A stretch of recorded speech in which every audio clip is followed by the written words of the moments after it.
As founders, we always want to do this. We want to play all the roles. We want to wear all the hats. And we will, especially in early stages of the company, we most definitely will wear all of these different types of hats. But important to know that it's really hard, right? And so you've got to figure out how the early team has enough of these combination of these personalities so that, you kind of go down the right path. So we'll talk about the Peacock. It's all about the dance. It's all about catching the attention. It's all about the courting ritual.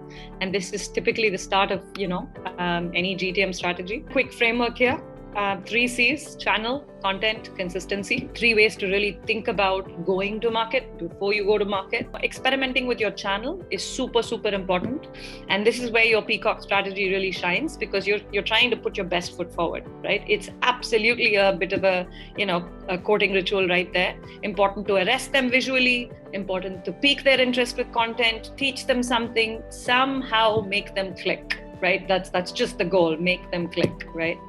And, constantly asking yourself, what channel is working? What do you lead with, right? Are you leading with your brand? Are you leading with your product? What is that dance or that ritual that you're doing right off the bat to get your first set of customers is really that question. I can spend a lot of time talking to someone about what my product can do, especially in the early days.